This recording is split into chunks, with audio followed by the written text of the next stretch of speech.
Gerard, we are now looking at Deserted Gravel Pit, early one, 1946. It's an oil on board, signed in the lower right, and it's 39 by 49 centimeters, and in old money, 15.5 by 19.25 inches. So let's put this one into context. Yeah, it's a lovely little painting from just after the war. Uh, Before the war, Prunella and her family used to visit a house called Woldside and stay on holiday in Southwold on the Suffolk coast. Mhm. So knew this area well, Gordon, and she walked along the beach, collected, as we mentioned, she used to collect bits of flotsam and jetsam and things washed up, and she liked the solitude and the quietness uh, of Southwold and that whole area.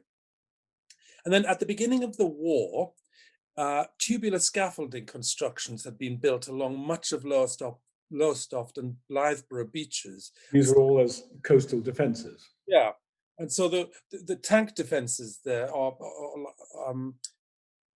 uh, tubular. It's almost like scaffolding, Hmm. and they sprung up all over the beaches, and they were still there in 1946. And in fact, you can still see remnants of them in the dunes today. Anyway, these found their way into Clough's imagery, as well as people like Paul Nash. Remember, you've seen them there before. So,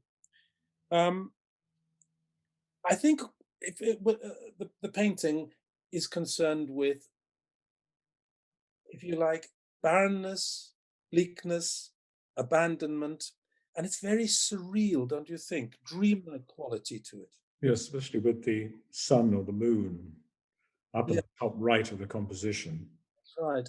It The has this sea visible on the left-hand side, and the dunes in the foreground there. sea there. It's a deserted scene, so Mm.